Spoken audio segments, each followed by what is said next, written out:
जनवरी 2005 में नासा की तरफ से एक अनोखा प्रोब स्पेस में लॉन्च किया जाता है। इसका मिशन ये पता लगाना था कि आखिर अर्थ पर पानी आया कहां से।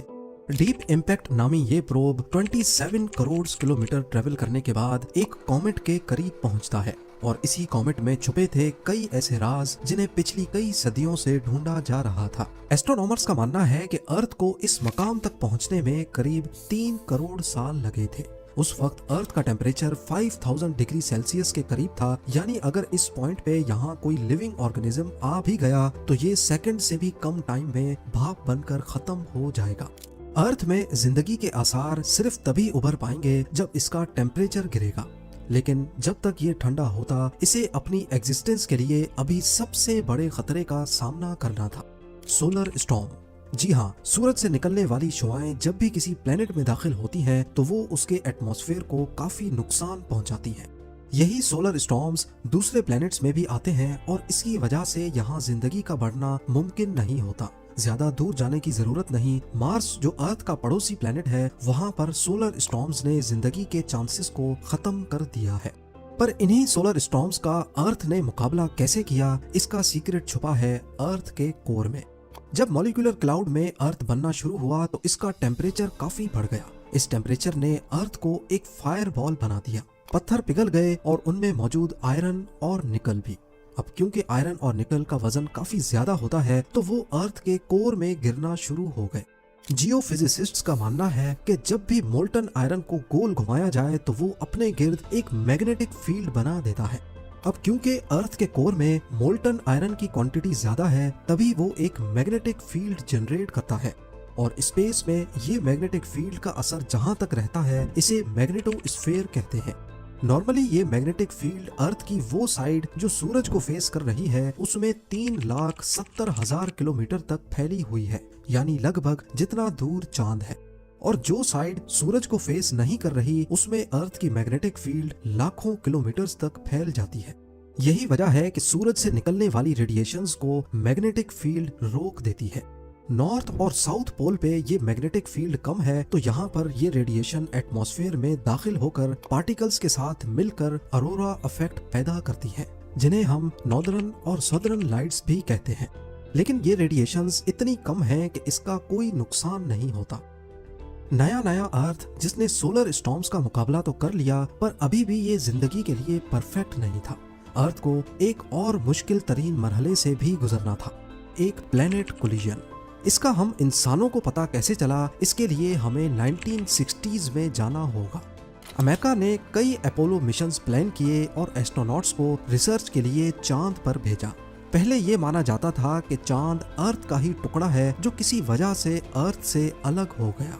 लेकिन जब एस्ट्रोनॉट्स चांद पर गए और वहां पत्थरों के कुछ सैंपल्स लेके आए तो देखने में ये पत्थर अर्थ पर पाए जाने वाले पत्थरों जैसे नहीं दिखते थे। ऐसा मालूम होता है कि इन पत्थरों को जलाया गया हो। मजीद इन्वेस्टिगेशन से मालूम पड़ा कि चांद और अर्थ के पत्थर में मौजूद ऑक्सीजन आइसोटोप्स एक जैसे हैं, जिससे ये साबित होता है कि चांद था तो पहले अर्थ का ही हिस्सा, लेकिन बहुत ज्यादा गर्माइश ने इसका ये हाल किया है। इतनी ज्यादा गर्माइश सिर्फ एक ही चीज पैदा कर सकती है और वो है किसी और प्लेनेट का टकराना।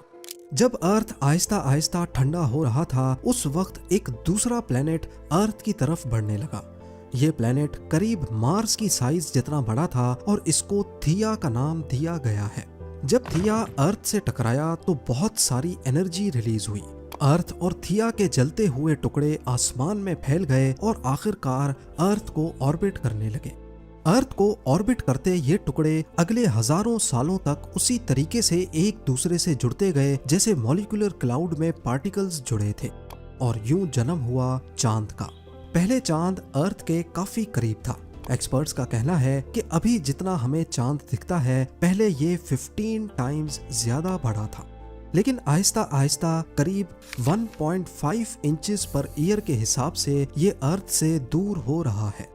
आपको यहाँ बताते चलें कि थिया का अर्थ के साथ हौलनाक टकराव और चांद का पैदा होना, ये वो दो इवेंट्स थे जिनकी वजह से आज हम इस दुनिया में मौजूद हैं।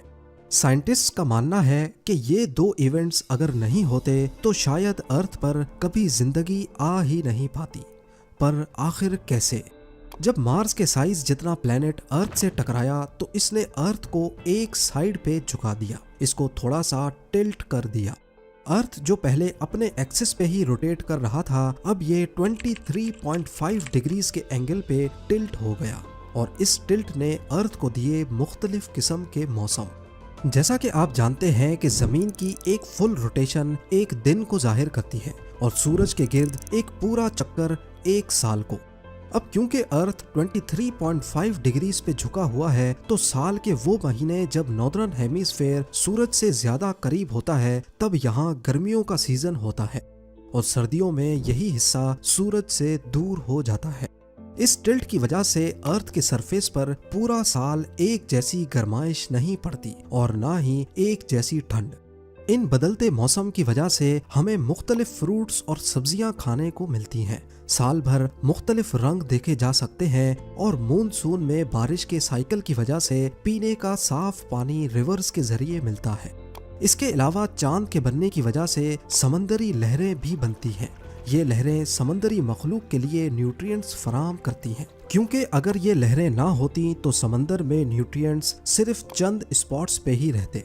लेकिन यहाँ पर सवाल ये पैदा होता है कि समंदर में लहरें तो तब बनेंगी जब अर्थ पर पानी होगा, जो जिंदगी के लिए सबसे अहम है। तो फिर आखिर अर्थ पर पानी आया ही कहाँ से? ये साइंटिफिक कम्युनिटी के लिए सबसे बड़ी मिस्ट्री रही है। जनवरी 2005 में नासा ने डीप इम्पैक्ट नामी एक प्रोब स्पेस में लॉन्च किया। इसको 27 करोड़ किलोमीटर दूर टेम्पल 1 नामी एक कॉमेट के पास भेजा गया।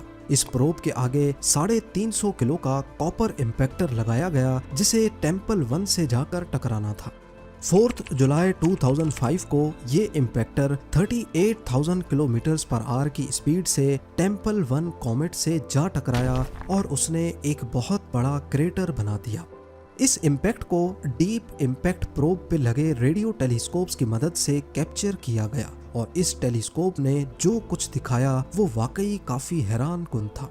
टक्कर की वजह से जो लाइट निकली उसको स्पेक्ट्रोस्कोपी की मदद से एनालाइज करने पर मालूम पड़ा कि टेम्पल 1 के अंदर बर्फ की फॉर्म में पानी भरा हुआ है।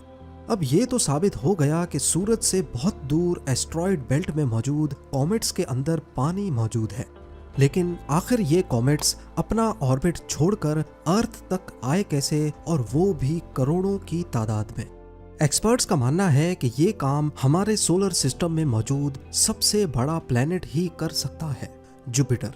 जी हाँ, जुपिटर हमारे सोलर सिस्टम का सबसे बड़ा प्लेनेट है और जाहिर है इसकी ग्रेविटी भी अर्थ से कई गुना ज्यादा है। और इसकी खास बात यह है कि ये एस्ट्रॉयड बेल्ट के बिल्कुल करीब ऑर्बिट करता है। एस्ट्रोनॉमर्स का मानना है कि पास्ट में एस्ट्रॉयड बेल्ट में जितने भी बड़े साइज के कॉमेट्स और एस्ट्रॉइड्स मौजूद थे, उनके नॉर्मल ऑर्बिट को जुपिटर की ग्रेविटी ने एलिप्टिकल ऑर्बिट में कन्वर्ट कर दिया। नॉर्मल सर्कुलर ऑर्बिट वो होता है जब एस्ट्रॉयड सूरज के गिर्द परफेक्ट सर्कल में चक्कर लगा रहे हों, लेकिन जब जुपिटर की ग्रेविटी ने उनको अपनी तरफ अट्रैक्ट किया तो वो अपने सर्कुलर ऑर्बिट से निकलकर ओवल शेप के ऑर्बिट में चले गए, जिसे एलिप्टिकल ऑर्बिट कहते हैं। और इसी दौरान जब वो अर्थ के रास्ते में आए तो ग्रेविटी ने उनको अर्थ पर खींच लिया। जियोलॉजिस्ट का मानना है कि पानी अर्थ पर शुरुआत में नहीं था, बल्कि ये अर्थ के पैदा होने के 50 करोड़ साल बाद यहाँ आया है। पर यह हमें पता ही कैसे चला? जिरकॉन एक मिनरल है जो पत्थरों में पाया जाता है और इसके बनने के लिए पानी बहुत जरूरी है। और क्योंकि इसमें यूरेनियम के जर्रात भी होते हैं, इसी वजह से रेडियो एक्टिव डिके की मदद से इसकी एज का पता लगाया जा सकता है।